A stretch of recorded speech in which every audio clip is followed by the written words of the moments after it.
অহংকার আমার আপনার মতো জীবের কথা হতেই পারে, ছেড়ে দিন। অহংকার কার হলো না? সৃষ্টিকর্তা ব্রহ্মার মনের মধ্যে।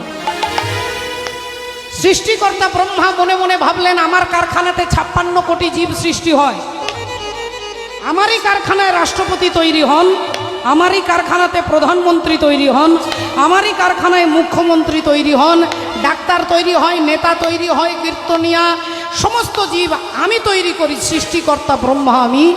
অথচ চারিদিকে তাকিয়ে দেখো আমার কোথাও একটা মন্দির নেই। শিবের মন্দির আছে, দুর্গার মন্দির আছে, কালীর মন্দির আছে, হরির মন্দির আছে, হনুমানের মন্দির আছে। অথচ আমি ব্রহ্মা, আমার কোথাও মন্দির থাকবে না, এটা হতে পারে? এটা মেনে নেওয়া যায়? তাহলে আমার গুরুত্ব পাবলিককে বোঝাতে গেলে আগে আমার গুরুত্বটা হরিকে বোঝাতে হবে। যদি আমার গুরুত্ব, আমার পার্সোনালিটি যদি হরিকে বোঝাতে পারি, তাহলে পাবলিক সহজেই আমার গুরুত্ব বুঝতে পারবে, গোটা গ্রামে গ্রামে আমার মন্দির হবে। এই ভেবে ব্রহ্মা অহংকার নিয়ে ভগবান হরির কাছে এসে দাঁড়িয়েছে। মিষ্টি হেসে ভগবান বললেন আসুন আসুন। ব্রহ্মাজি বলে উঠল ঠাকুর তোমার কাছে আমি এসেছি কয়েকদিন একটু রেস্ট নেব, একটু বিশ্রাম নেব, তাই কয়েকদিন ছুটি চাইতে এসেছি। ভগবান বললেন আপনি ছুটি নেবেন? আপনি ছুটি নিলে তো কারখানা বন্ধ হয়ে যাবে। ব্রহ্মা মনে মনে ভাবছে দেখেছ আমাকে ছুটি দিতে চাইছে না, আমি ছুটি নিলে গোটা পৃথিবী ডিসব্যালেন্স হয়ে যাবে। 56 কোটি জীব প্রতি মুহূর্তে আমি তৈরি করি, এটা বন্ধ হয়ে গেলে পৃথিবীর কাজটা বন্ধ হয়ে যাবে। তাই ভগবান আমাকে ছুটি দিতে চাইছে না, কিন্তু আমার গুরুত্ব তো হরিকে বোঝাতে হবে। বললেন না না না ঠাকুর, আরে বাবা আমারও তো বিশ্রামের দরকার, আমারও তো একটু পরিশ্রম হচ্ছে, আমাকেও তো একটু রেস্ট নিতে হবে।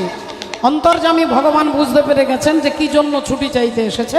বলেন আচ্ছা ঠিক আছে যান, আপনি এতবার বলছেন যখন যান, আজ থেকে আপনার ছুটি, যান, আজ থেকে আপনার ছুটি। ব্রহ্মা মনে মনে ভাবছে দেখেছো আমি কিরকম কায়দা করে চলে এসেছি। এই ব্রহ্মা রাস্তা দিয়ে যাচ্ছে আর তিনি রাস্তা দিয়ে যাচ্ছে, এদিক থেকে একটা বিরাট লম্বা লাইন আসছে, হাজার হাজার উট, আর এক একটা উটের পিঠে এক একজন বুড়ো ভদ্রলোক বসে আছে, একই রকম দেখতে, সাদা চুল, সাদা ধুতি, সাদা দাড়ি, সাদা পৈতে, সাদা নামের মালা, একই রকম দেখতে। এখন ব্রহ্মা মনে মনে চিন্তা করলেন যাদেরকে আমি দেখছি এরা তো কেউ আমার কারখানার তৈরি নয়। আমার কারখানার হলে একটা স্টিকার, একটা লেবেল থাকবে, এদেরকে দেখে মনে হচ্ছে এরা কেউ আমার কারখানার নয়, তাহলে এনারা কে আমাকে জানতে হবে।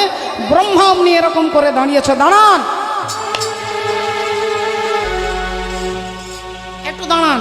যিনি প্রথমে উঠে চেপে আছে তিনি বলছেন দাদা বিরক্ত করবেন না, রাস্তা ছাড়ুন ছাড়ুন, বেরিয়ে চলে যাচ্ছে। দ্বিতীয়কে তাকে বলছে একটু দাঁড়ান দাদা আমারও হাতে সময় নেই, আমাকে ছাড়ুন, তিনিও বেরিয়ে যাচ্ছে। 3 নম্বর যিনি আসছেন তিনিও বেরিয়ে যাচ্ছেন। কেউ ব্রহ্মার কাছে দাঁড়াচ্ছেই না, সব উটের পিঠে চেপে তাড়াহুড়ো করে পেরিয়ে চলে যাচ্ছে।